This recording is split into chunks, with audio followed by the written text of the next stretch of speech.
I'm going to bring up a few slides. I don't have an awful lot of slides, I just have 5, but I think it might be quite useful to have those as a bit of guidance. So I'll pop those up and then we'll begin. Thank you. So yeah, I'm completely overwrought, I must say. I'm bringing up the rear here after such an incredible day. I've got so many thoughts in my own head, and it's really informing how I'm thinking about mine. So yeah, my name's Ruth Allen. How I talk about my work or consider my work changes sort of day in, day out, really. I'm an outdoor therapist. Sometimes I'll call myself an ecopsychotherapist.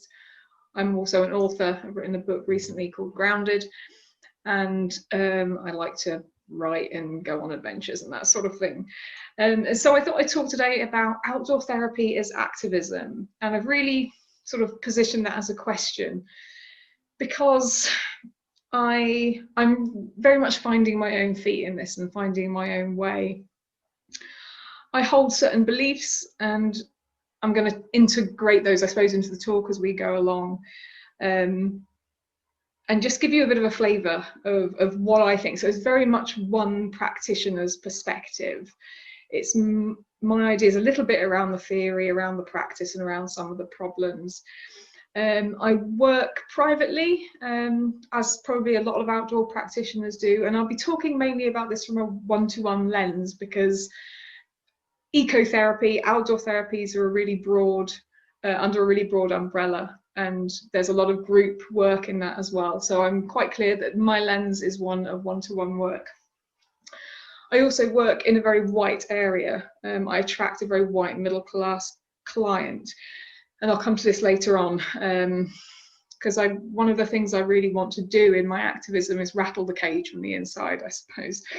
So I work with a huge variety of clients in lots of other ways, but I do have a very sort of white practice. So I want to acknowledge that, and I really come today with humility because of everything that's already been said, knowing that I'll be talking about things probably that are perhaps wrong-footed, but also because I come undoubtedly holding a significant degree of privilege and power. And so I'm going to be speaking into my own biases, and I'll be criticising the field. And when I do that, that may be as much about my ignorance about what else is going on as much as an objective state of things. So I really want to own that, and also to acknowledge what an honour it is to speak to this theme. I think in the 90s, when the PCSR was founded, there was a working group for eco-psychology, a group of 10 people, I think, founded by Hilary Prentice and Tanya Dolly, who were a really active group that met in each other's houses, and that just seems something we don't do anymore. We don't meet in each other's houses. But they met in London, and so it's an honour to be talking about it. I'm a pretty new practitioner. I'm new to activism. I'm new to so many things. So I hope you will allow me all those caveats.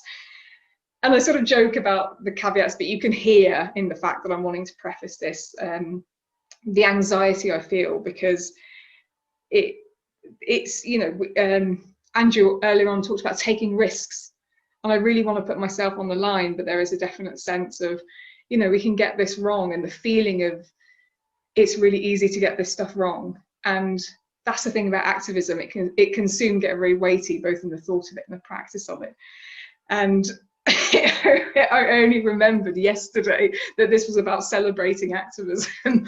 I was so weighed down with the kind of, what am I going to say? How am I going to get it all in? That it takes all the joy out of it. And I think that's something that I'm really learning. It feels really emblematic for me, is how to keep it joyful and how to keep it fun and inspiring and refreshing. And so today I've just felt so much joy as well as all the sort of heaviness. But I think that this is a really important thing for me to acknowledge, is that I'm very much in this journey of working out what activism is. So for me, I feel like it's a phenomenology. It's a process of constant unfolding. I feel like I'm very much asking questions. I'm conscious that I'm perhaps not an activist in a very direct sense, although the photos that I'll be sharing today were from the long distant past of 2019, an Extinction Rebellion that I popped down to at Trafalgar Square. So I'm really trying to work out what this is, and there's a sense of it really unfolding.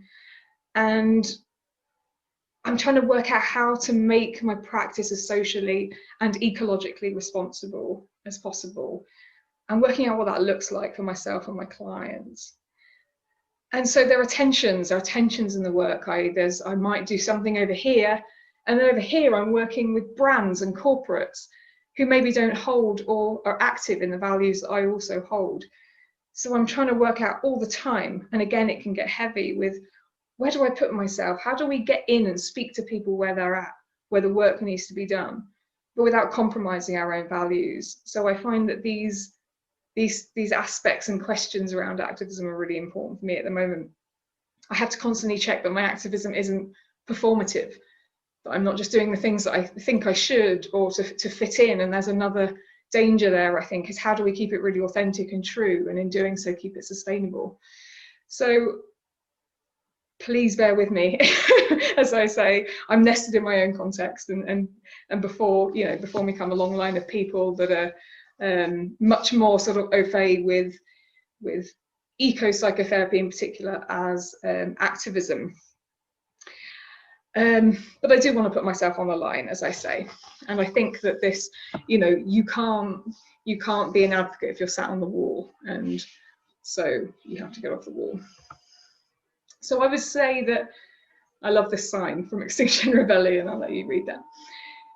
For me, there are two core areas of activism for this area of work.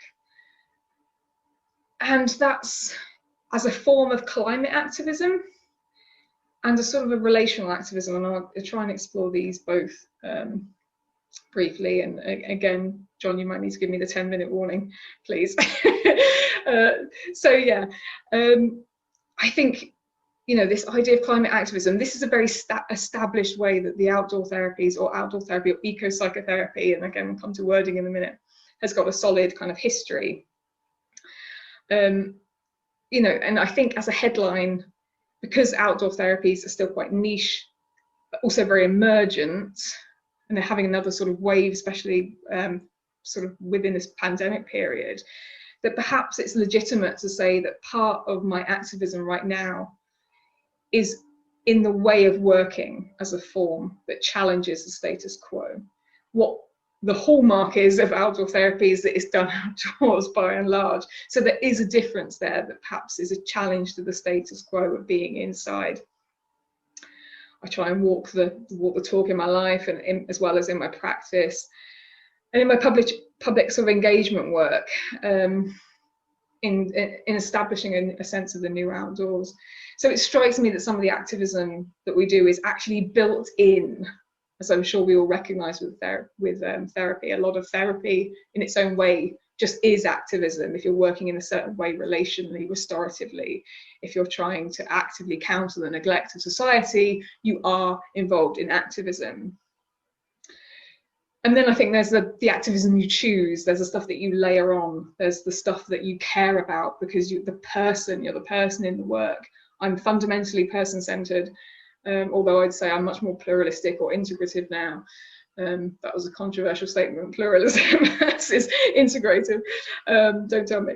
But there's the stuff that we layer on, and that's on top of the way that we work.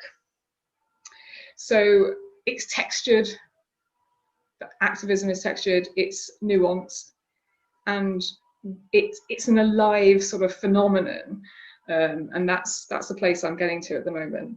So I think we've got this new form of climate, we've got the climate activism, and we've got this new wave of advocacy right now around right to roam, land justice, and intersection environmentalism. And I'll come to that again in a little bit. So I think we have what's always been there underlying the outdoor therapies, in terms of the eco-psychological underpinnings. And then we've got almost a new wave of stuff coming through at the moment around social and land justice and access to the outdoors. And then I think we have this other part around a move away from the clinical context to relational, which we might call perhaps relational activism, and I'll give a whole section on that. I wanted to make a word on, or have a word rather on the wording of this. It's quite hard to know where to situate, like outdoor therapy, ecotherapy, ecopsychotherapy. There's no doubt that in the last year, there'll be many reasons for working outdoors, and some of that will have been a practical workaround. So I think there was a time when if you worked in this way, if you worked in the ecotherapies, you were very much politically oriented. But I think now there'll be people working outside that don't have a sort of a particular political underpinning, that won't consider themselves especially radical. So, you know, this work is not always speaking to the same areas anymore as perhaps they used to be. And I think they're interconnected and they're foggy. My reasons for working outdoors are no longer just sort of a pure planetary activism. There's lots going on there. So I think we have to be mindful of that and not rely on the old reassurances that perhaps we had if we aligned ourselves to eco-psychological principles or ecological principles. We can't rely on them. The lens is changing and we need new stories, I think, for new times. So a little bit on ecopsychotherapy and planet-related activism. As I said, we've got the early form, and I think now we've got this later form moving into land justice. Ecopsychotherapy typically underlain by eco-psychology, which at the time was a radical way of new thinking that probably arose, especially at its sort of current iteration in the West, as a phenomenon of contemporary industrial societies. Putting that another way, it's grown alongside rampant industrial growth, particularly in the US. So it's perhaps an attempt to counter the unsustainable, earth-consuming economic system that we all suffer under, actually, except for a very few, and they don't escape the state of the planet either. So it's post-industrial, perhaps, rather than anti-tech, although there's sometimes it can feel like it's anti-technology. And it has, this psychology has some ways been operationalized as ecotherapies. It's almost the practice of the underlying principles. So some of the stuff that I think is still really radical, it positions us as having an ecological unconscious that feels the wound of our progressive separation. It holds space for an ecological self that we all have, and that has something to say in our healing. So that in itself is quite a radical premise. It moves us from a story of separation, which is very much a modern trope, and Charles Eisenstein talks about this story of separation, to a story of interconnectedness. It considers, this is eco-psychology, it considers the field, the system, the whole environment of our lives, not just the individual. And again, at the time when this was really emerging in the 60s, this was really quite radical. So in a way, it should be profoundly aligned with matters of social justice, in principle at least. It has a radical appreciation of the feminine. It holds space for the role of interpersonal. It extends relationality further beyond just the human species. It can build a relationship with nature that has other knock-on benefits for individuals, community, and planet. So it's almost value added, if you want to look at it that way. And it also has this element, and something I'm really interested in, around place-based activism. So working with local places of nature, making them valuable in their own rights, purposeful, worthy, not just for development, not just for out-of-town shopping centres or housing estates. It's holding space for the value of green spaces, which are a privilege, but they also shouldn't be a privilege because they should be part of all of our lives. So at the core of my work in this area is some deeply held principles. I believe that we grow and we heal in relationship with each other and the rest of nature, and I'll come on to relationality in a minute. This is a benefit to all. I believe that healing humans and the planet should be reciprocal, synergistic, and very much a cooperative thing. I firmly believe that we exist in an ecology of life. We don't just exist in silos. We are not at the center of things. We are not the only species. We don't exist just as individuals and individual containers. So taking therapy outside puts us into this frame. I believe that creating opportunity for nature connectedness and the emergence of our ecological selves nurturing this biophilic tendency that Wilson says we have in all of us, we contribute to meaningful climate action through sort of our experience, our encounter, and our development of more embodied knowing sort of out there in the world. So those are sort of some specific ideas, kind of things that you'll hear about when people talk about the eco-psychological principles. There's lots and lots out there, lots to read, and I haven't got the time to sort of talk about all of it, but there's a lot in it that once upon a time made it very radical and still makes it quite radical in certain areas. I'm going to move on to, how am I doing for time? Fast. Onto the idea of eco-psychotherapy as a move from the clinical to relational. And this one's really important for me, actually. This one's one of the things I feel really strongly about. I've only really just been hearing about this term, relational activism, because I came across Tim Fisher on Twitter, involved in that social work, and set up this relational activism. I think relationalactivism.com does social work down in London. And what I understand from it is that it prioritizes the relationships we have and our conscious approach to them that has a vital role to play in change.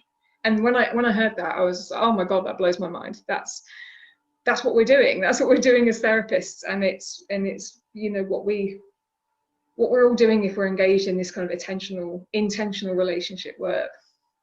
So I think what ecotherapy or eco-psychotherapy offers, and actually what it offers whether you're doing it outside or you're doing it inside, and I think that's a really important thing that we don't want to get too hung up on. You don't always have to be outside in the pouring rain, proving your worthiness outdoors to prove that you're ecologically minded. There's something very special about going outside and sort of being part of this, the broader world and the broader environment, but also the consideration generally of the interconnectedness of all things. So it's a different way of being with people.